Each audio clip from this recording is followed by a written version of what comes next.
मेरे प्यारे दोस्तों, मित्रों और साथियों, सादर नमस्कार। मैं हूं आपका इष्ट मित्र दोस्त मिस्टर शांतिलाल डंसिना, बड़े डूमरपाली, रॉबर्टसन, खड़सिया, जिला रायगढ़, छत्तीसगढ़, भारत से हूं। मित्रों, आप लोग हमारे इस यूट्यूब चैनल वीडियो को देखते हैं तो आपको मैं हृदय से आभार व्यक्त करते हुए मैं आपको धन्यवाद देता हूं। अगर आप पहली बार देख रहे हैं तो आपसे निवेदन है, सब्सक्राइब तो ज़रूर कर दें और जो बेल आइकन का घंटी है उसको भी दबा दें ताकि घंटी का आवाज़ ऑल ऑप्शन तक जा सके और शुरू से अंत तक देखें, सुने, समझें, अनुभव भी करें क्या उचित है, क्या अनुचित है। अगर कोई विशेष परिमार्जन करनी है तो आपसे हर रोज़ निवेदन करता हूँ, कमेंट बॉक्स पर हमें सूचित भी करें और मार्गदर्शन भी दें। मन कहे, उचित लगे, अच्छा लगे तो लाइक और शेयर करें इष्ट मित्रों के पास। मित्रों, मानव की जो बुद्धि है उसमें दो तरह के अवमान होते हैं। अगर हम उस अवधारणा को देखें, बुद्धि तराजू की तरह है। एक तरफ अच्छा वस्तु होता है और एक तरफ खराब वस्तु होता है। अगर हम अपने संस्कार को अच्छा बनाना चाहते हैं तो बुद्धि रूपी तराजू में तौलना पड़ता है, क्या अच्छा है और क्या खराब है। अगर हम देखें मित्रों, खराब वस्तु को जीवन में वर्ण करते हैं तो जीवन, दिनचर्या, समय सब खराब हो जाता है। अगर कोई अच्छे संस्कारों के साथ में जुड़ते हैं तो जीवन जो है समुन्नत ढंग से रीति और नीति को अपना करके, अनुशासन को जीवन में धारण करके व्यक्ति जो है प्रगति कर लेता है। और मानव की दुर्बुद्धि एक ऐसी प्रबल शक्ति है जो हमेशा अच्छे कार्यों के लिए, श्रेष्ठ विचारों के लिए और जो भावनाशील तथ्य है उसको हमेशा नीचे गिराने में सतत प्रयास करती है। यदि दुष्प्रवृत्तियों का छूटना और उससे मुक्ति पाना चाहते हैं तो सत् प्रवृत्तियों का संवर्धन करना पड़ेगा। सद्विचार, सद्भावना, श्रेष्ठ वातावरण, श्रेष्ठ दिनचर्या को अपनाना पड़ेगा। अगर हम अपने जीवन में बुद्धि से, विवेक से कोई भी काम लेते हैं या समय का उपयोग करते हैं तो उसी के अनुरूप संस्कार का निर्माण होता है। और जब व्यक्ति के अंदर संस्कार की छाप छूट जाती है तो फिर जीवन उसी दिशा में आगे बढ़ जाती है। मित्रों, व्यक्ति को जीवन तो जीना ही पड़ेगा, चाहे आप सत्य की ओर जिएं चाहे असत्य की ओर जिएं। किंतु मनुष्य का स्वभाव सत्य की ओर जीने के लिए है। असत्य की ओर तो पशु पक्षी भी जीते हैं, कीट पतंग भी जीते हैं, लेकिन मानव जाति को ईश्वर ने जो श्रेष्ठ विवेक बुद्धि दिया है, सोचने विचारने की क्षमता दी है, तो फिर बात श्रेष्ठ कार्यों में ही लगना चाहिए। विचार का हमेशा सत प्रयोजन के लिए प्रयास करते रहना मनुष्य का परम कर्तव्य और परम धर्म है। अगर हम दुर्बुद्धि और दुष्प्रवृत्तियों से छूट जाते हैं तो मुक्ति मिल जाती है, जीवन का सदुपयोग हो जाता है और समय जो है प्रबलता के साथ में श्रेष्ठ कार्यों में अग्रसर होते हुए आगे बढ़ जाती है। मित्रों, अगर हम अपने विचारों का अनुसंधान नित्य करते हैं तो फिर भावना परिपुष्ट होती है, बलवान होती है, श्रेष्ठ विचारों को अभ्युदय करती है। जिस मार्ग पर चल के व्यक्ति जो है अपने लक्ष्य को भी प्राप्त करता है और जीवन का पूर्ण रूप से सफलतापूर्वक सदुपयोग करता है।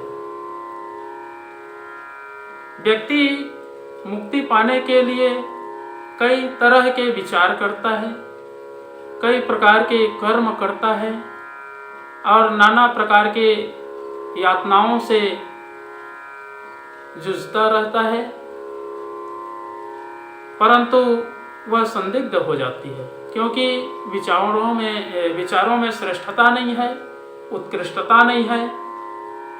बुद्धि किंकर्तव्य विमूढ़ हो रही है, जिसके कारण से व्यक्ति का जीवन नरक की ओर आगे बढ़ जाता है और जीवन को कलंकित कर देता है।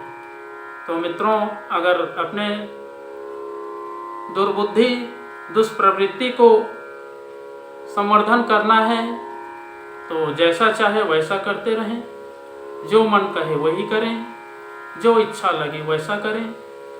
किंतु अगर मनुष्य जन्म लिए हैं और इसकी सार्थकता समझना चाहते हैं तो सत्प्रवृत्तियों का संवर्धन करना पड़ेगा, दुष्प्रवृत्तियों का उन्मूलन करना पड़ेगा। तभी श्रेष्ठ विचार, श्रेष्ठ भाव, श्रेष्ठ कर्म आगे प्रचलित होंगे और संपूर्ण रूप से मान्य होंगे। तो मित्रों, अगर हमें सद्बुद्धि का विकास करना है तो गायत्री मंत्र का अनुसरण लेना होगा। अगर हम गायत्री महामंत्र का अनुसरण लेते हैं तो फिर सत्प्रवृत्ति का चिंतन आता है और श्रेष्ठ मार्ग प्रशस्त होता है।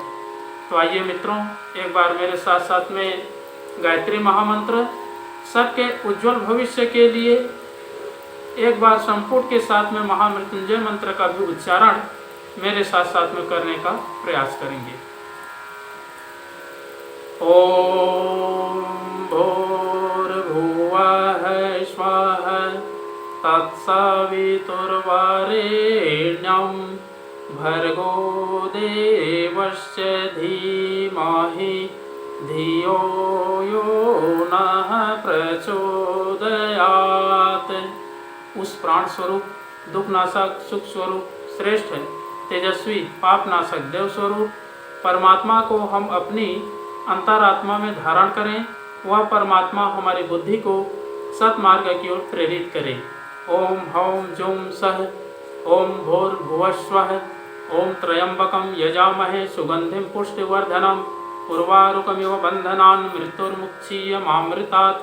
ओम स्वः भुवः भुः ओम सः जूं हौं ओम।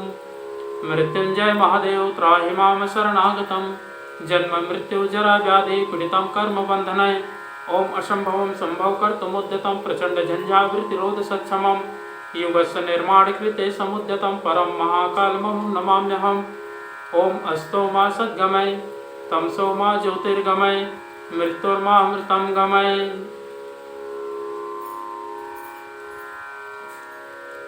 परम पूज्य गुरुदेव, वेद मूर्ति, तपोनिष्ठ, युग दृष्टा, युग प्रवर्तक, युग ऋषि पंडित श्री राम शर्मा आचार्य जी, प्यार, सहकार, प्रेम से परिपूर्ण करने वाली परम वंदनीय माता जी भगवती देवी शर्मा जी और आद्य माँ गायत्री माता, धरती माता, भारत माता, प्रकृति, पर्यावरण, सूर्यदेव, महाकाल भगवान, सरस्वती माँ, लक्ष्मी माता, सभी ग्रह नक्षत्र, अखिल विश्व ब्रह्मांड के सभी देवी देवताओं के सूक्ष्म संरक्षण में जितने भी हमारे YouTube चैनल के माध्यम से वीडियो देख रहे हैं, सुन रहे हैं, कुछ समझ रहे हैं और अनुभव करके अपने जीवन में उतारने का प्रयास कर रहे हैं, ऐसे परम देवतुल्य भाइयों, देवी स्वरूपा माताओं बहनों, आप लोगों को मेरा सादा प्रणाम। ऋषि चिंतन के सानिध्य में से आज का जो एक बहुत ही अनमोल महत्वपूर्ण सुविचार है आपके पास लेकर के प्रस्तुत कर रहा हूँ। आज का सुविचार है मित्रों, दुर्बुद्धि और दुष्प्रवृत्तियों से छूटना ही मुक्ति है। बड़ा अनमोल और महत्वपूर्ण सुविचार है। मुक्ति को परम पुरुषार्थ माना गया है। कैदी जेल से छूटता है, छात्र कॉलेज छोड़ता है, गर्भ से बालक धरती पर आता है तो उसे प्रसन्नता भी होती है और सुविधा भी मिलती है। भव बंधनों से छुटकारा प्राप्त कर मनुष्य भी समस्त शोक संतापों से रहित होकर सच्चा जीवन लाभ लेता है। मित्रों, मुक्ति मरने के बाद होती है और किसी लोक विशेष में रहना पड़ता हो, ऐसी बात नहीं है। दुर्बुद्धि और दुष्प्रवृत्तियों के ही बंधन जीव को बांधे हुए हैं। यदि उनसे छुटकारा प्राप्त कर लें तो फिर जीवन मुक्ति का आनंद जीवित रहते हुए ही इसी जन्म में मिलता है। उसके लिए परलोक की प्रतीक्षा नहीं करनी पड़ती। मित्रों, मुक्त पुरुष ना किसी को उद्विग्न करते हैं और ना किसी से उद्विग्न होते हैं। उनके लोभ मोह आदि शत्रु नष्ट हो चुके होते हैं। वे दूसरों की मनः स्थिति जानते हैं और लोकप्रिय आचरण करते हैं। प्रिय और मधुर वाणी बोलते हैं। वे सूक्ष्म बुद्धि से निर्णय करते हैं। सज्जन नागरिकों की तरह आचरण करते हैं। सबके बंधु होते हैं। बहुत बहुत धन्यवाद मित्रों। अगले बार नए विचार लेकर के नए वीडियो के साथ में आपके पास फिर प्रस्तुत होंगे। सादर नमस्कार।